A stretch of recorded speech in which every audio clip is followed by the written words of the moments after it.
You pay your overseas visitor's health cover premium every single month. You go to the hospital feeling secure. Then, a few weeks later, you are sitting at your kitchen table staring at thousands of dollars in medical debt. The most expensive mistake you can make with your health insurance is assuming the word covered means the bill is fully paid. A procedure can be included in your policy, but your final out-of-pocket cost is dictated by a maze of hidden variables, such as waiting periods, strict policy exclusions, doctor and hospital gap fees, strict pharmacy caps, and complex ambulance rules. If you are used to overseas student health cover, you need to recalibrate. OVHC is a strictly regulated government framework. OVHC is a wildly variable private market, where two policies from the exact same insurer can perform completely differently. And if your visa includes Condition 8501, remember that buying a visa-compliant policy only satisfies the Department of Home Affairs. It means nothing to the hospital billing department. Visa compliance guarantees your legal right to stay in Australia. It does not guarantee financial immunity from the Australian healthcare system. Let's look at the actual gaps that catch people out. Gap number 1 is the pre-existing condition trap. Many people believe a condition is only pre-existing if a doctor formally diagnosed it before they bought the policy. That is a myth. Insurers will request your overseas medical records. If you had signs or symptoms before your cover started, even if you first felt ill on the flight over to Australia, the insurer can assess that as a pre-existing condition and deny your claim. This diagram shows exactly how Gap 2, waiting periods, works. A waiting period is a temporary lock on benefits that are otherwise fully included in your policy. You just haven't held the membership long enough to use them. You cannot bypass this by upgrading a cheap policy the week before an expensive surgery. If you increase your coverage, a brand new waiting period applies specifically to that higher benefit level. Gap 3 is a permanent exclusion. While a waiting period eventually ends, an exclusion means the specific condition or treatment is never covered under that exact policy, no matter how many years you pay the premium. Insurers evaluate the historical timeline of your illness with the exact same rigor they apply to the active timeline of your insurance policy. Gap 4 is the doctor gap. Australian medical fees are often tied to the Medicare Benefit Schedule, or MBS, but the MBS is just a government baseline. It is not a legal price cap, and private doctors are free to charge above it. If you talk to Australian residents, they might mention a standard formula where Medicare pays 75% and their insurer pays 25%. Do not apply that math to yourself.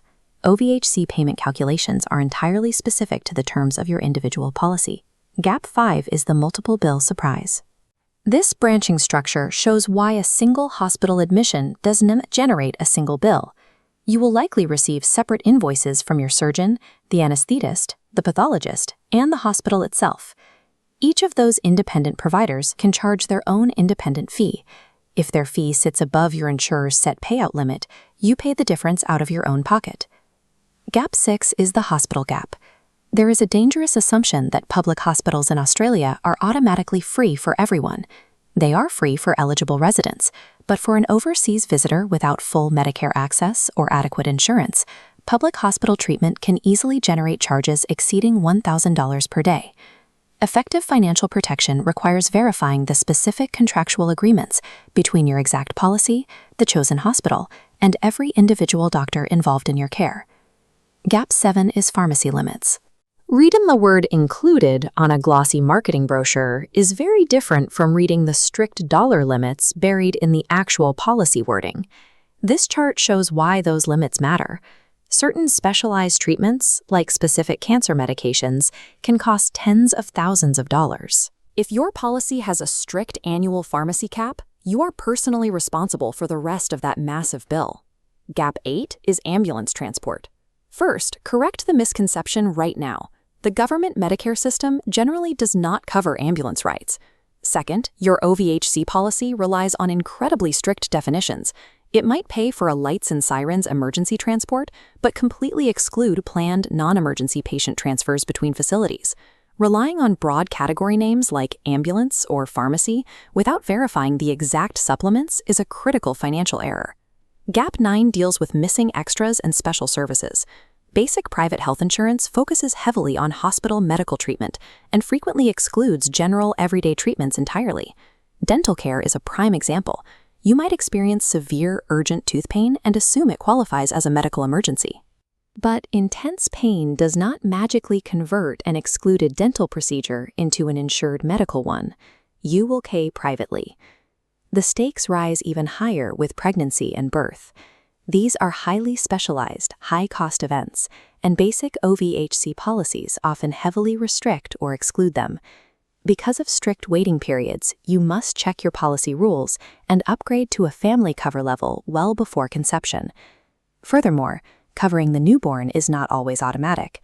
Babies often require formal notification to the insurer and additional premium payments immediately after birth to ensure they receive care. Assuming a cheap baseline policy will cover massive, predictable life events guarantees a severe financial shock. If you are in a genuine, life-threatening medical emergency, your urgent physical safety absolutely comes first. Do not delay care.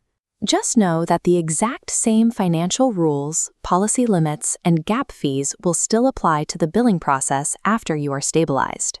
You must also stay active in managing your policy. If your visa status changes or you gain access to a reciprocal healthcare agreement, tell your insurer immediately. You might now be eligible for a completely different class of resident insurance. If a claim payout is less than you expected, understand that it isn't always a full rejection. It is often a reduction. You might have exhausted an annual limit, been charged a hospital excess fee, or simply failed to provide the required overseas medical records to clear a pre-existing condition check. If you want to fight a denied claim, follow a strict escalation process. Do not rely on a short call center conversation. Demand the exact policy clause in writing, and then file an internal review directly with the insurer. If that fails, your final escalation point is the Commonwealth Ombudsman. They are an independent body that investigates private health insurance complaints, though they are still constrained by the actual legal terms of your policy. Navigating the claims process requires an active, documented defense. Never passively accept a verbal denial over the phone. For significant planned treatments, you need a pre-admission strategy. Make the 5 calls. Contact your insurer, the hospital, your surgeon, the anesthetist, and any other known medical providers.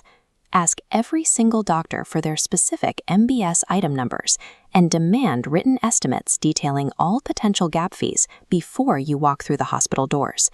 Here is your final checklist. Know your exact product name. Confirm your cover is active.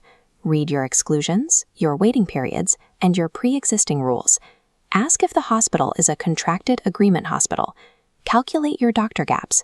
Check your strict pharmacy and ambulance dollar limits. Verify your extras and always obtain written estimates. Note that the research for this information was verified on the 11th of August, 2026. This video provides general health insurance information only. It does not constitute personalized immigration, tax, or financial advice. The inherent trade-off of holding overseas visitors' health cover is vigilance. Securing informed financial consent before your treatment begins is your only true protection against medical debt.